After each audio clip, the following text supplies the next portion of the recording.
有啲嘢聽落好簡單，但一做錯，個身體就會慢慢同你算賬。就好似一個蘋果，蒸又係蘋果，煮又係蘋果，切開嚟一樣係白肉紅皮，擺喺碗入面一樣有陣淡淡果香。好多街坊聽到呢度就會笑住問我：尋師，呢啲有咩好分？菌果咁平和，老人細路都食得，蒸熟又得，煮熟又得，最緊要食咗落肚，唔好嘥咪得咯。你咁諗，正正就係好多養生誤會嘅開頭。我同你講，世間好多嘢，最怕唔係佢有毒，最怕係你以為佢一定冇事。蘋果本身冇錯，錯嘅往往係人心太急，耳根太軟。聽人講一句蒸蘋果可以收肚，就日日蒸；聽人講煮蘋果可以清腸，就日日煮；聽人講加紅椒補血，就一把紅椒落去；聽人講加冰糖潤喉，又幾時冰糖落去？最後食到個肚串，胃口差，夜晚瞓得唔實，朝早起身口淡淡，仲以為自己補得唔夠，再加多啲料落去。你話咁叫養生，定係同自己個身體鬥氣？老祖宗講食物，從來唔係淨係睇個名。蘋果叫蘋果，隔水蒸熟叫蒸蘋果，落水滾熟叫煮蘋果。聽落只係換咗個做法，其實入到肚，氣唔同，走向唔同，對脾胃嘅影響都唔同。中醫講脾胃係後天之本，人到中年之後，氣血靠咩生？靠脾胃慢慢化出嚟。脾胃一弱，你食再貴嘅補品，都好似倒水落個漏桶，倒幾多漏幾多。脾胃一亂，明明係好食物，入到你身上都可能變成負擔。所以我成日同啲學生講，養生第一件事唔係問有冇功效，而係問啱唔啱自己。你今日個身體係寒定係熱，係虛定係實，係收唔住定係谷住出唔到？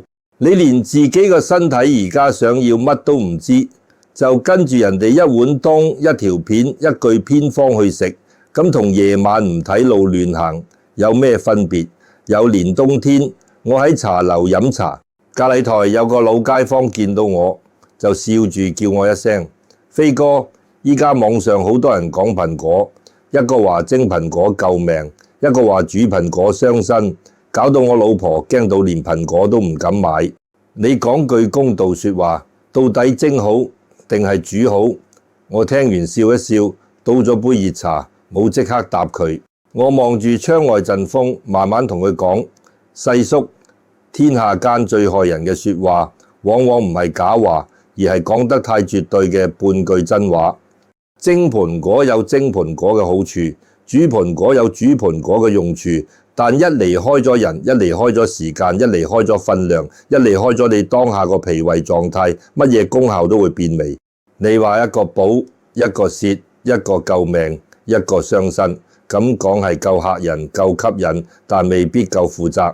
真正有分寸嘅養生，唔係嚇到人乜都唔敢食，而係教人識得點樣食。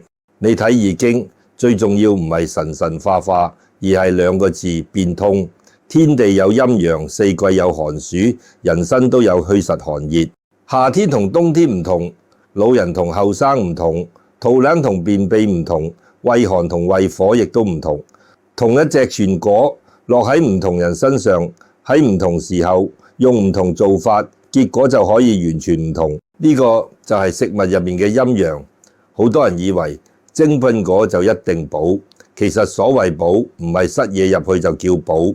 真正嘅補係幫身體收得住、化得開、用得上。蒸蘋果多數係將蘋果放喺碗入面，隔水慢慢蒸，水氣托住，火力唔會太猛，果肉軟咗但唔會散晒。對於牙口唔好、胃口弱、怕凍、食生冷、容易肚唔舒服嘅人，熟一熟、暖一暖，個胃自然冇咁受刺激。尤其有啲老人家一食生果就覺得個胃涼涼啲。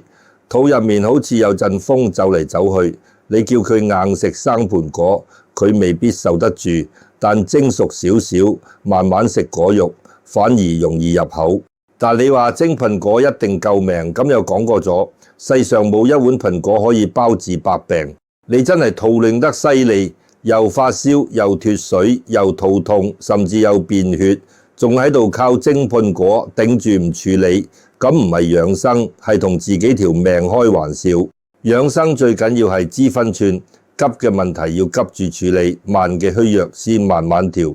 呢個道理好多中老年朋友一定要聽入耳，唔好一見到天然兩個字就以為一定安全，唔好一見到食療兩個字就以為可以代替正經處理。又有啲人聽到煮蘋果就話煮蘋果蝕，煮蘋果傷身，呢句說話都要分開嚟睇。煮蘋果本身唔係妖怪，唔會一落水就變成害人嘢。問題係好多屋企人煮蘋果煮法真係亂嚟，有人一大煲水兩三個蘋果切到細細粒，滾到爛晒，湯水甜甜酸酸就當成養生水，由朝飲到晚。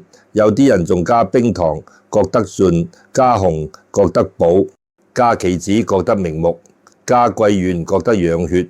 加到最後，成煲嘢已經唔再係簡簡單單嘅蘋果水，而係一煲又甜又膩又雜又重嘅東西。脾胃強嘅人飲一碗可能冇乜事，脾胃弱、濕氣重、血糖本身唔穩嘅人，日日咁飲，點會唔出問題？我見過好多街坊都係咁，佢哋唔係懶，反而好勤力，唔係唔愛惜身體，反而太想快啲見效。聽到蘋果好就買一箱返屋企，聽到煮蘋果好就日日煮，聽到蒸蘋果好又改日日蒸。今日聽呢個，聽日聽嗰個，一個月入面換幾十套方法。個身體本來已經虛，你仲日日轉招，脾胃根本跟唔上。人嘅身體唔係灶頭火，唔係你話大就大，話細就細。身體有自己嘅節奏，你太急佢就亂，你太貪佢就滯，你太信偏方佢就會用症狀提醒你。我成日話食物入口之前先問自己三句：第一句我而家係舒服定係唔舒服？第二句我食完之後個身係輕咗定係重咗？第三句我係因為真係需要而食，定係因為經書經老經病所以先亂食？呢三句問完，你已經避開好多錯。一個蘋果最怕你將佢神化，你一神化就會失去分寸。好似有啲人講碰果可以清腸，就日日食到肚暖；有人講碰果可以養胃，就空肚食一大個，食到胃酸頂上嚟；有人講熟蘋果適合老人，就晚晚臨瞓前食一碗，結果胃脹瞓唔着。你睇問題真係蘋果咩？唔係，問題係人唔肯聽身體講嘢。以前老人家講病從口入，唔單止係講食咗唔乾淨嘅嘢，亦都係講食錯時間、食錯方法、食錯份量。現代人最大嘅問題就係太容易聽到一個答案，卻唔肯慢慢了解自己。尤其係中老年朋友，身體唔似後生嗰陣咁橫衝直撞。後生食凍嘢、飲凍飲、熬夜，第二日可能仲頂得住。過咗50、60，脾胃陽氣慢慢弱，氣血化生慢，濕氣又容易困住。一樣嘢食錯幾日，身體就會同你講：喂，唔好再嚟啦。有啲人個身體講得好細聲，初頭只係放屁多咗，肚仔爭咗，胃口差咗，舌苔厚咗，口入面黏黏地，佢唔理，繼續食。再過一排，朝早起身冇精神，手腳重，去廁所唔暢順，或者一食就肚亂。到呢個時候佢先開始驚，話自己係咪有大病？其實好多時係小錯日日累積到身體頂唔順先爆俾你睇。所以今日講蒸般果同煮般果，我唔想你聽完之後變成另一種迷信。唔好聽完就話以後只可以蒸唔可以煮，亦都唔好聽完就話煮蘋果一定傷身，蒸蘋果一定保命。你要聽明白背後個理。蒸偏向保住果肉，柔和啲、暖啲，適合某啲脾胃弱、怕生冷、牙口差嘅人慢慢食。煮如果水多、時間長、料又雜、糖又多，只飲糖唔食肉，對某啲人嚟講就可能變成負擔。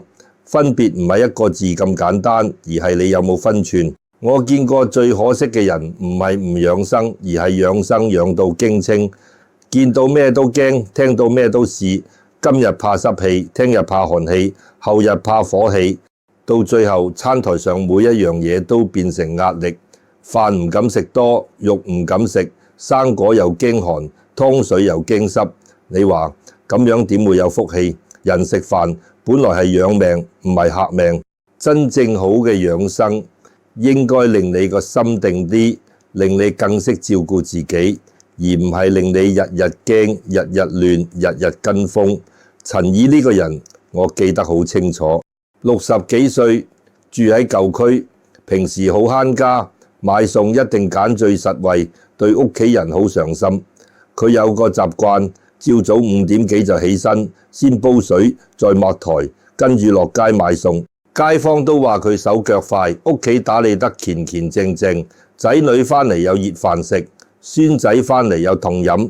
你睇呢種女人，一世人都係為頭家轉，自己有少少唔舒服都唔會即刻出聲，總覺得忍一忍就過。但人嘅身體唔係靠忍就會好，尤其過咗60，脾胃一弱，氣一唔夠，平時再硬淨嘅人都會慢慢露出虛位。嗰陣陳姨成日覺得胃口唔開，食少少就飽，肚入面又盞真地。佢唔係大病，亦唔係痛到瞓唔到，但就係成個人冇以前咁精神。朝早起身明明瞓咗一晚，對腳都好似拖住2袋沙。佢個女見到就叫佢去檢查下。陳姨擺擺手話唔使啦，人老咗係咁噶啦，食清淡啲咪得咯。後來有一日佢喺手機見到人講煮蘋果。條片講到好神，話煮蘋果清腸、養胃、通便、去濕，老人家食咗精神好，肚仔順。陳姨一聽覺得啱晒自己，蘋果又唔貴，又容易買，又唔似藥咁難入口。佢心諗呢樣嘢好，天然平和，日日食都唔怕。第2日開始，佢就買咗一大袋蘋果返屋企，每朝洗乾淨，削皮，切細粒。落一大煲水煮，佢怕唔夠功效，煮到蘋果爛晒，湯水變到酸酸甜甜，先覺得啲精華全部出晒嚟。初頭佢只係飲1碗，後來覺得幾順口，就朝早飲，下午又飲，有時夜晚食完飯見煲入面仲有，又倒多半碗飲。你知唔知好多老人家養生最容易犯一個毛病，就係覺得好嘢唔好嘥。煮咗一大煲唔飲晒，好似對唔住自己。明明個胃已經枕，仲同自己講飲埋呢碗啦，養生嘢嚟㗎。起初頭幾日，陳姨又真係覺得舒服咗少少，因為熱熱地、甜甜地，飲落個胃有陣暖意，佢就更加信。過咗幾日，佢又聽人講加紅豆補血，加杞子明目，加冰糖潤肺。於是原本一個簡簡單單嘅盤果，慢慢變成一煲又甜又雜嘅養生水。佢自己仲好得意，同街坊講：我依家日日煮盤果飲，唔使食咁多藥，成個人都乾淨晒。但身體唔會同你講客氣說話。你食錯咗，佢初頭唔鬧你，只係輕輕提醒你。陳姨先係放屁多咗，肚仔成日咕嚕咕嚕響，佢以為係清腸，覺得係好事。再嚟就係大便開始唔穩，有時好稀，有時又去得唔乾淨，去完仲覺得個肚醉住，佢又以為係體內濕氣排緊出嚟，繼續飲。再過一排，胃口更加差，飯食半碗就頂住，口入面淡淡地，舌苔厚咗。朝早起身個人好重，好似瞓完都冇充過電。佢個女開始急，問佢最近食咗啲咩？陳姨話冇啊，好清淡啊，咪煮蘋果咯。個女一聽就話：媽，你係咪日日飲？陳姨仲好認真咁答：梗係日日飲啦，養生要堅持㗎嘛，食1、2日有咩用？呢句說話我聽過好多次，養生要堅持，冇錯。但堅持之前，你要先知道自己堅持緊嘅方向啱唔啱？你向南行，想去北方，行得越堅持，就離目標越遠。食療都係咁，食啱咗慢慢幫你。食錯咗，你越勤力，身體越辛苦。有日飲茶，陳姨個女帶佢嚟見我，佢一坐低就用手按住個肚，苦笑住同我講：沉思，我都唔知自己點解越養越差。我明明冇食肥膩，冇食煎炸，日日煮蘋果，照計應該好啲。點知個人越嚟越散，成日想去廁所又冇胃口。我係咪年紀到咗，點補都冇用？我望一望佢個神色，面色唔算好差，但眼神有啲攰，講兩句就嘆氣。再聽佢講飲食，先知道佢日日朝早空肚飲一大碗蘋果水，蘋果肉反而食得少，因為佢覺得煮到啲味入晒水，水先至係精華。仲要有時加冰糖，有時加紅。見到屋企有咩養生料，就順手落少少。我就同佢講：陳姨，你唔係食錯命，你係食錯方向。蘋果本身唔壞，但你呢個食法對你而家個脾胃嚟講，就好似本來個爐火已經細，你仲日日倒一煲水落去，叫佢幫你燒開，燒一兩次可能頂得住，日日咁燒，個爐火咪越嚟越弱咯。佢聽到呢度仲有啲唔服氣，佢話唔係話蘋果養胃咩？我都煮熟咗，唔係生冷喎。我就同佢慢慢講，熟唔等於一定適合，熱唔等於一定係補。你煮到一大煲水，自己主要飲糖，果肉又食得少，咁你食到嘅唔係一個完整蘋果，而係一碗甜酸水，再加上冰糖紅浸，味道係好飲咗。但對你呢種容易肚浸、胃口差、石胎後嘅人嚟講，甜膩嘢日日落肚，脾胃就更加困住。中醫講脾怕濕，濕最怕甜膩黏滯。你以為自己喺度補，其實係令個中焦更加唔爽。我又問佢飲完之後，你覺得個身係輕咗定係重咗？佢諗咗一陣，話好似係重咗。又問飲完之後你係開胃定係頂住？佢話頂住。再問咁你點解仲飲？佢苦笑，因為人哋話要堅持。我同佢講，身體已經答咗你，你仲走去問手機？呢個就係現代人最大問題。你部手機識得推片俾你，但唔識得摸你個肚。網上嗰個人講得再似樣，都唔知道你昨晚瞓得好唔好，唔知道你有冇胃寒，唔知道你大便係乾定稀，唔知道你舌苔厚唔厚。你身體日日陪住你，佢講嘢你唔聽，反而去聽一段幾十秒嘅偏方，咁點會唔亂？跟住我叫佢停一停嗰煲蘋果水，唔好再日日煮到爛晒，亦都唔好亂加糖同紅藥。想食蘋果可以揀細半個，唔好空肚。飯後隔一陣，隔水蒸到微微軟就得。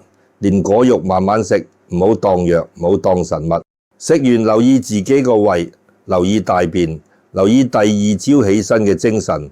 如果食完舒服，偶爾食；如果食完震就停。養生唔係交功課，唔係日日做先叫有誠意。過咗2個幾星期，陳怡再見我，個人明顯冇咁沉。佢話：陳師，原來唔飲個煲水，個肚反而冇咁慘。我依家1星期蒸2、3次，每次細半個，唔加糖，慢慢食，舒服好多。最緊要係我依家唔敢再見到乜都話好就跟住做。我聽完就笑，呢個先係真正學到嘢。唔係學識蒸蘋果，亦唔係學識唔煮蘋果，而係學識唔再亂順，唔再氹多，唔再同自己個身體鬥氣。其實好多中老年朋友都同陳怡一樣，一片好心，做錯方向。佢哋唔係無知，亦唔係唔珍惜身體，只係太容易俾一句對身體好打動。尤其年紀大咗，見身邊朋友呢度痛嗰度痛，見同齡人一個個開始食藥，心裏面自然會驚。人一驚就容易亂補，人一亂補就容易傷脾胃，脾胃一傷，氣血一弱，人就更加驚。呢個圈一踩入去就好難出返嚟。所以一個蘋果可以照出一個人嘅心，你係平和咁食定係焦急咁食？你係聽身體講定係聽恐懼講？你係將食物當朋友定係將食物當救命符？答案唔同，結果就唔同。陳怡後來同我講，佢以前日日煮蘋果，其實唔係真係覺得好飲，而係覺得自己唔做啲嘢，就好似等老等病等衰退。聽到呢句，我心裏面有少少酸。好多老人家養生，表面係為咗健康，深一層其實係怕成為屋企人負擔，怕仔女嫌自己麻煩，怕有一日照顧唔到自己。所以佢哋先咁願意試，咁願意忍，咁願意日日煲，日日飲。我同佢講，陳姨，你想照顧自己係好事，但照顧自己唔係逼自己，身體唔係仇人，唔需要日日用方法去管住佢。你要做嘅係同佢和解，食得舒服就留，食得唔舒服就停。再好嘅食物都唔值得你硬頂。人到晚年最貴嘅唔係食幾多補品，而係有一份清醒，知道咩叫夠，咩叫過，咩叫適合自己。講到蒸盤果同煮盤果，好多人最想聽嘅其實唔係大道理，而係一句實在說話。我到底應該點食？屋企老人家應該點食？小朋友肚仔唔舒服又點食？自己脾胃弱、血糖高、胃酸多，又係咪一樣可以食？你聽我慢慢講。養生最怕一刀切，食物最怕被神化。一個便果放喺啱嘅人身上，可以係一份溫和照顧；放喺唔啱嘅人身上，又或者用錯方法、食錯時間、加錯配搭，就可能變成脾胃負擔。所謂一補一瀉，真正要睇嘅唔係蒸同煮兩個字，而係你個身體而家需要收，定係需要通；需要暖，定係需要清；需要少少滋潤，定係已經濕重到化唔開。先講蒸盤果，蒸盤果最大嘅好處唔係神奇，而係溫和。佢唔似生盤果咁凍入口，又唔似一大煲盤果水咁散開晒。隔水慢慢蒸，果肉軟咗，香氣出咗，但仲保留住蘋果本身個形。對於牙口差、胃口弱、食生果容易胃涼、肚入面成日有風嘅人，蒸熟少少，慢慢咀嚼，反而容易接受。尤其有啲老人家，後生嗰陣食一個凍笨果冇事，依家食半個都覺得胃唔舒服，咁就唔好同身體鬥硬。你將佢蒸一蒸，唔加糖，唔加一堆料，食少少果肉已經夠。但蒸盤果都唔係人人日日食，你本身食完就胃酸頂上嚟，或者血糖控制唔穩，又或者食少少甜味嘢就覺得口黏肚爽，咁就唔好因為聽人講蒸盤果好就逼自己食。養生唔係交功課，唔係人哋話好你就一定要照做。食落舒服先叫合理，食落唔舒服再好都係多餘。再講煮蘋果，煮蘋果其實唔係完全唔得，問題係好多人一煮就煮錯。第一，水太多，明明只係一個蘋果，攞一大煲水，煮完由朝飲到晚，咁唔係食蘋果，係飲甜酸水。第二，時間太長，煮到果肉爛晒，自己又唔食肉，只飲湯，覺得精華都喺水入面。呢個想法好常見，但亦都好容易令你越飲越兇。第三，料太雜，紅劑、杞子、桂圓、冰糖、蜂蜜一樣加少少，聽落樣樣都補，實際落到脾胃，可能樣樣都變成負擔。尤其濕氣重、舌苔厚、胃口差、肚仔真嘅人，最怕就係甜膩黏滯。我唔係叫你以後唔好煮盤果，而係叫你唔好煮到失咗分寸。偶爾煮一小碗，唔加糖，果肉一齊食，身體又受得住，冇問題。但你日日一大煲，當水飲，當藥飲，當救命符飲，咁就好容易出事。好多嘢唔係壞喺本身，而係壞喺日日大量亂加硬飲呢8個字。食盤果第一個分寸係睇體質。你如果平時手腳凍，食少少生冷就肚痛、肚暖、面色淡淡、講嘢冇力，咁就唔好空肚食生盤果，更加唔好飲一大碗淡淡涼涼嘅盤果水。可以試下蒸少少，食半個，甚至1/3個，睇身體反應。你如果平時口乾、便秘、火氣重，但胃又唔算弱，咁生食少少可能都得，但都唔好氹多。你如果本身胃酸多，容易反酸，食酸甜嘢會頂住，咁就要更加小心，唔好聽人講養胃就照食。你如果血糖唔穩，就更加要問清楚專業人士。唔好自己日日加糖煮果湯。第二個分寸係睇時間，好多老人家朝早空肚就食水果，覺得清腸胃。後生人可能頂得住，但脾胃弱嘅人空肚一食反而刺激，尤其一早起身，陽氣未升，個胃好似爐火啱啱點著，你即刻倒一碗甜酸水落去，佢點會舒服？比較穩陣嘅做法係飯後隔一段時間，唔好太補，亦都唔好臨瞓前。臨瞓前食一碗蒸蘋果，以為養生，結果胃脹打攪瞓唔實，第二日仲攰，咁就本末倒置。第三個分寸係睇份量。中老年人養生最緊要係少少事，慢慢睇，唔好一開始就一大個、一大碗、一大煲。你可以由1/3個開始，或者半個細盤果，食完觀察。觀察咩？觀察個肚真唔真，胃口有冇差，大便有冇亂。第二朝起身係輕鬆定沉重。身體舒服就代表大方向暫時合理，身體唔舒服就要跳甚至停。真正識養生嘅人唔係識最多偏方，而係識得觀察自己。第四個分寸係睇配搭。好多街坊好中意問蒸盤果可唔可以加紅鴨，可唔可以加杞子，可唔可以加蜂蜜。我通常都會答唔係可唔可以，而係你需唔需要。你身體本來已經濕重，舌苔厚厚一層，口入面黏，胃又脹，仲日日加甜嘢，咁就好似地下已經濕，你仲不停灑水。你本身血糖高，仲加冰糖蜂蜜，咁就更加唔適合。最簡單往往最安全，一個盤果蒸熟少少，唔加糖，慢慢食，已經比你加到五花八門更加穩陣。我知道有啲人聽到呢度，心裏面會有少少失望。原來冇神奇秘方，原來唔係蒸咗就補，煮咗就蝕，原來最後都係要睇自己。係真正嘅養生就係咁樸素。越係講到神乎其神嘅嘢，你越要冷靜。天地之道冇咁粗暴，春天唔會一日變夏天，樹木唔會一晚長成森林，人嘅身體亦都唔會靠一個盤果突然翻身。所有好轉靠嘅都係日常分寸，靠嘅都係你肯唔肯慢慢跳，肯唔肯唔再亂嚟。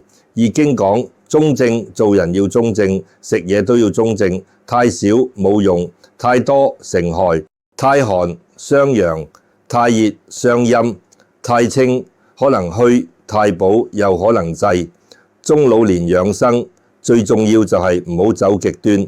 今日聽人講寒就乜都怕寒，聽日聽人講濕就乜都話去濕，後日聽人講補就乜都加紅咁桂圓。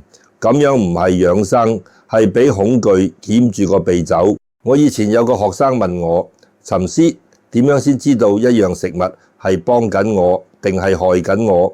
我同佢講好簡單，食完之後身體會講真話。真正合理嘅食物食完唔一定即刻有神效，但應該唔會令你更震、更重、更亂、更攰。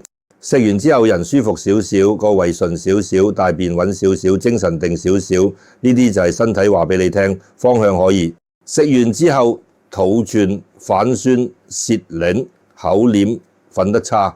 咁就算網上講到天花龍鳳，你都要停一停。老人家最怕咩？唔係怕食少一個盤果，而係怕唔肯改。明明食完唔舒服，仲話人哋話好嘅。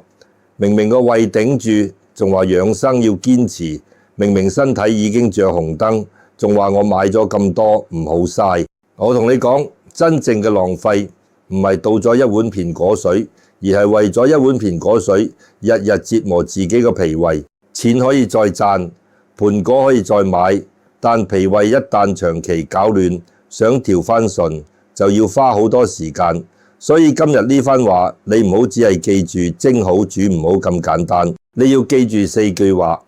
片果係食物，唔係神藥，蒸同煮冇絕對好壞，關鍵係人、時間、份量配搭。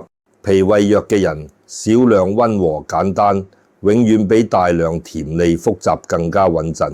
身體反應比任何偏方都重要。人到中年之後，真正嘅福氣唔係識得買幾多補品，而係終於學識唔亂補。你唔再同人比較，唔再見人食乜你就食乜，唔再聽到一個功效就急住試。你開始肯坐低，飲一杯暖水，食一碗正常飯，早啲瞓，少啲氣，慢慢聽身體講嘢。呢份清醒比任何昂貴藥材都珍貴。一個盤果可以好平凡，但透過一個片果，你可以睇見自己對衰老嘅恐懼對健康嘅焦急，對偏方嘅依賴，亦都可以睇見自己有冇分寸。有分寸嘅人食精蘋果都養人，冇分寸嘅人飲人參冬都會傷身。世上好多所謂救命同傷身，唔係食物決定，而係你點用佢決定。所以由今日開始，屋企再有盤果，你可以蒸，可以煮，可以生食，但記住唔好神化，唔好抌多，唔好亂加，唔好硬頂。食之前問一問自己，我而家個身體需唔需要？食完之後聽一聽自己個胃舒唔舒服，呢份覺察就係最貼地嘅養生智慧。聽我講到呢度，如果你屋企都有老人家日日跟住偏方食，或者你自己都曾經因為怕老、怕病、怕身體差而亂試好多養生方法，咁你唔使怪自己。人會驚係正常，想健康亦都係好事。但由今日開始，唔好再俾恐懼帶住你走。食物係幫你過日子，唔係嚇你過日子。蒸盤果又好，煮盤果又好，真正要蒸熟嘅係我哋嗰份急躁，真正要煮開嘅係我哋心入面嗰份迷信。等個人定返分寸返嚟，脾胃自然慢慢有路行，日子亦都會慢慢順返。